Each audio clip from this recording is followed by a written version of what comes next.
My disc exploded in my neck. What happens? I had an accident. Keeping your knives sharp and straight. We use baka frost salmon. It's like the best salmon that you can do. And I got sick after I ate that sushi. Well, I mean, if you're gonna open your own business, expect 3 years, no day off.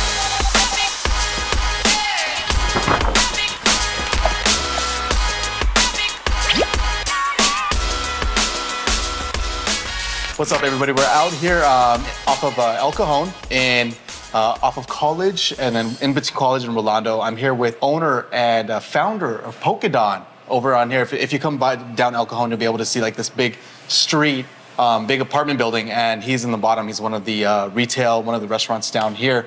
And I decided to do a little food video over here, and I was like, you know what? Let's get on a conversation going, because he has a really cool story. Dennis, by the way, sorry, I didn't even introduce this. This is Dennis, Dennis from Pokedon. And so he's here to just tell us a little bit about the story, why he got started, and just like this whole business and everything like that. So yeah, just introduce yourself a little bit, Dennis. I'm Dennis. I've been a sushi chef for 20 years. I started when I was 19. Had Pokedon for over 7 years now. Mm-hmm. Before this, I was partners in sushi restaurants throughout in Liberty Station, North Park, Hillcrest. Yeah. Let's take it back to where you, because I guess you're from San Jose originally, right? Yep. But did you get into sushi when you were in San Jose, or was it here? So actually, as soon as I turned 18, I started serving at a sushi restaurant in San Jose. Okay. And so when I moved down to San Diego, which was like 6 months later, I applied at sushi restaurant. Oh, you did? That was where I was working. Right. So why'd you pick sushi in the first place? So how did that happen? It just fell into my lap. Like, really? Well, opening was there, and then and so I just applied. You just applied. Okay. Yeah. Okay. Oh, okay. Yeah. And then what was the first spot you were at? Michi Sushi. Saratoga. Saratoga. Where's that at? In San Jose, like. Oh, it was over there first. Yeah. For some reason I thought it was down here already. Yeah, and then when I moved down here, it was Yummy Sushi. Yummy in Rancho Sushi. Bernardo. Oh, okay. It's not there anymore. There's still a Yummy Sushi in Coronado. Okay. Is it like the same people? Same owner group. Yeah. Oh, okay. Yeah, and that's where I actually picked up my first knife. Oh, really? It was over there? Did you learn from, like a professional, like from the sushi chefs there. Okay. You know, the sushi industry is very what's the word? Apprentice. Oh, okay. Yeah. Okay. So you have to learn from somebody, basically. Yeah. Okay. And someone has to be willing to put up with you and teach you. Okay. What's like the hardest thing, like when it comes to making sushi, you think that people don't know? Keeping your knives sharp and straight. Okay. And straight. Yeah. You don't want crooked knives. Well, the first time I started sharpening my knives, it was like a roller coaster. Really? And getting that straight and learning how to get that straight was what taught me how to sharpen my knife properly. But if you don't cut it right, does it what happens? You cut fish a certain way. So, you cut the fish, it won't cut the whole fish. You know, you want the entire blade to be flat and smooth and meet the cutting board. Oh, okay. But do you still practice sushi, or do you? Because do poke now. So. So I make sushi for family and friends. Oh, you do? And I'll do catering once in a while. Oh, okay. So I used to have a sushi catering business before COVID. Okay. Yeah, and then COVID kind of knocked that out. Like for everybody, Yeah, that's the rough part. Yeah. So ever since then, so 8 years ago, or 7, going on 8, you said, right? Yeah. You decided to start Pokedon, this restaurant specifically. How did that happen? How did you? Because you even said you owned a Korean barbecue spot just a few doors down, right? Yes, that one I opened in 2019, a year before COVID, and that COVID kind of burned that down. Oh, so that came after this. You did this first, so I opened this place first in 2016. Yeah, and then 2019 I opened up the Korean barbecue. Oh, what was the name of it? KBBQ. just literally, simple, literally KBBQ. Okay, yeah, it was straight up. Yeah, and you're a Korean, right? Yes. Okay. And so, I don't know. Well, I guess I don't know. Like Koreans and sushi, does that happen a lot? Do you know a lot of Koreans that do sushi also? In San Diego, yes. Okay. Yeah. But yeah, sushi is very popular in Korea. Okay. Absolutely. What do you love most about doing? Because making it from sushi to poke, what do you love? Like, what are the differences? What do you like most? So a lot of it is very similar in the prep work for the vegetables and the sauces. I create all the sauces. And breaking down fish. You're obviously cutting the poke into little cubes. And then the service is much faster with poke because you're basically creating a salad, and with sushi, you're there's rolls, nigiri, sashimi. Nigiri. Yeah. Wow. And then I say nigiri, but okay. Oh, yeah. Nigiri, okay. Very cool. Yeah, and so it's the service is much different. Okay, okay. That's why I had to stop doing sushi, because I had an accident and my disc exploded in my neck. Oh, wow. I had disc replacement surgery. Yeah. So I have a fake disc, C5, C6. Oh. This was back when it was like very new in America. Yeah. Yeah, and so it was, What happened? Like, how did a car accident? You said? No, it was just a freak accident. What were you doing? I was serving, actually. I slipped.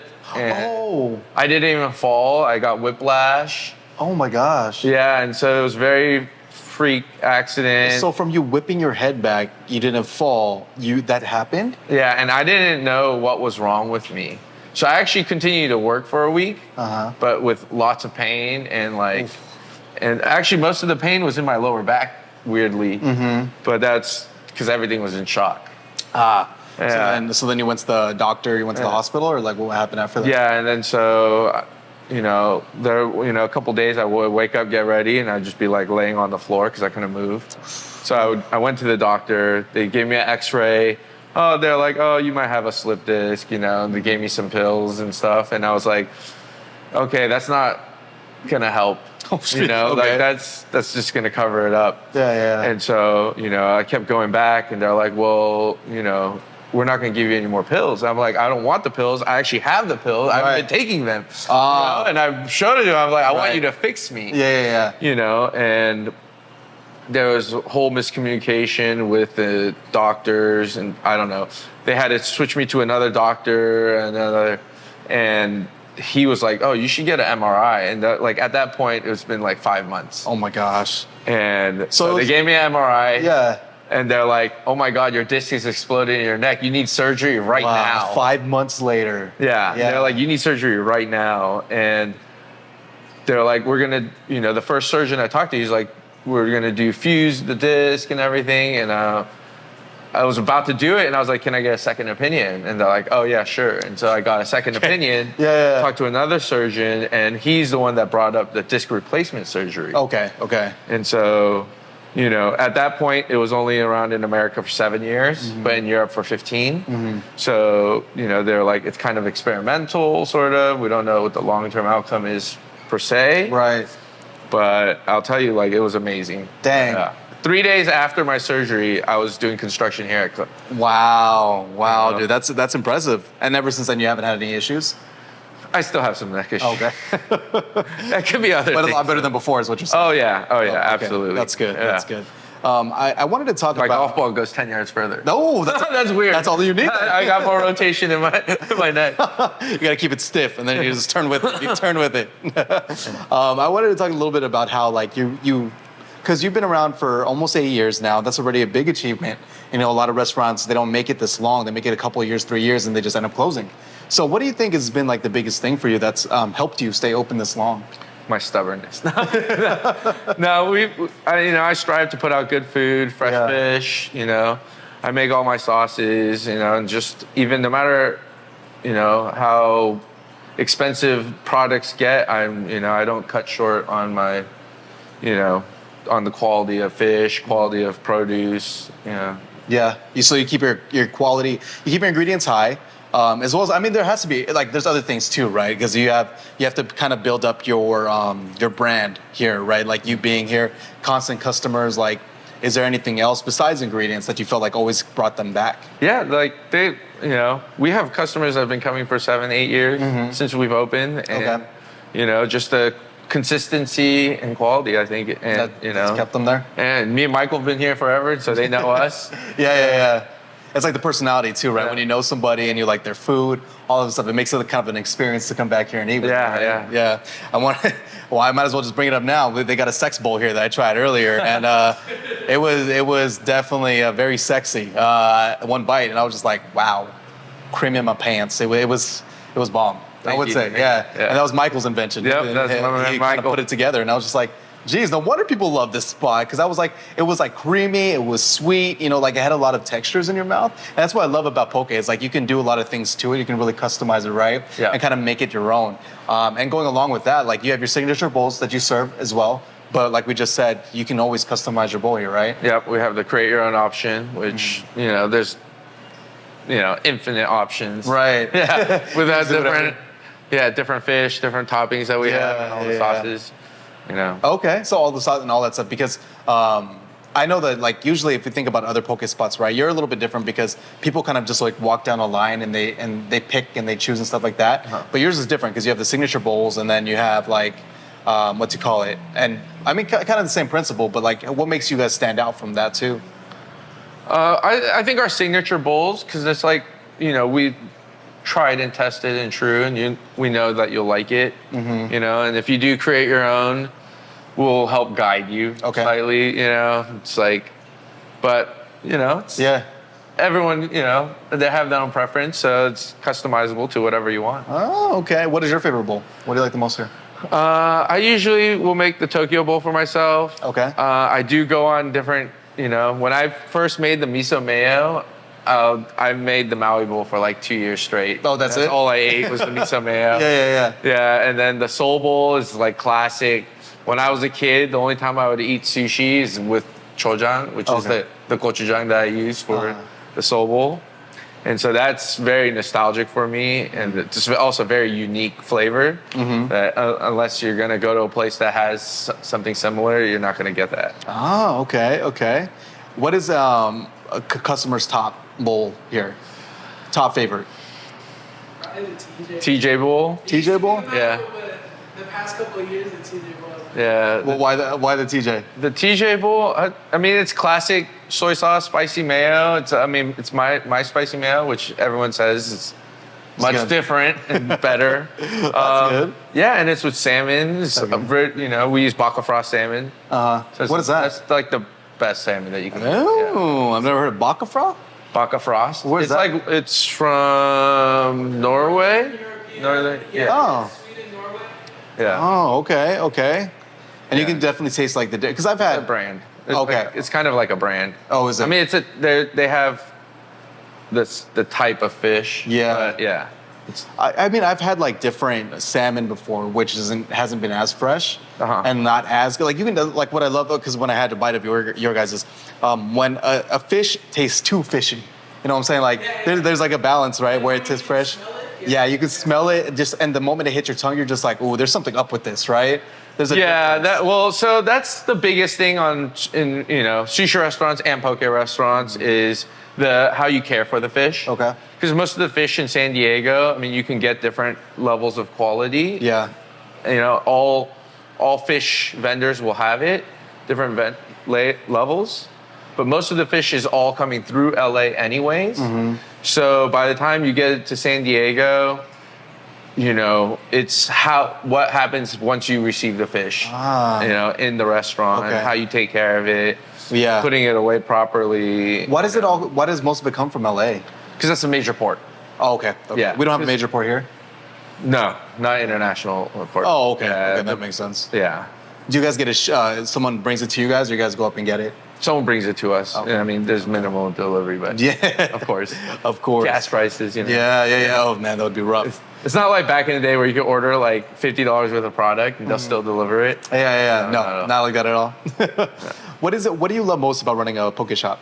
The relationships, you know, my relationship with my employees, my relationship with my customers. Michael, you can say he sucks. It's fine. You know, it's all good. No, he's a good boss. Yeah. I've had really shitty bosses, so it's... That's good. Yeah. It's like, a good boss tries. Yeah. You know, and I've been hiring and firing in like 16 years. I've only had to fire 2 people my whole life. That's good, man. Which is a blessing. That's good. Yeah. I mean, because I won't give up on you. Yeah. Oh, that's nice. It's tough love though. I'll be hard on you. I won't give up on you. You might quit. You'll quit before I quit. I'm telling you that right now. But that's good though. I mean, It's about being able to just do it the right way, and just get good at doing it like how he says it's supposed to be, and then it's easy. that's good. All right, now it's Yeah. great. Basically, just follow instructions properly, and you're good. Yeah. It's not even that crazy. Yeah. If he tries, he's not gonna fire you. He's Right. like, nah, just keep doing it. Keep doing it. Yeah. That's great to hear. Because some people do give up, and like everybody's different too. So that's awesome to hear, man. So you said relationships, your employees, customers, all of that stuff. Is there? So let's say if I wanted to open a poke shop, what would you tell me? What were some tips, or what would you Go work at a sushi restaurant for 5 years, at least 5 years. No. do that first? Yeah, I mean, so to open a poke shop, just don't do it near me. I don't want competition.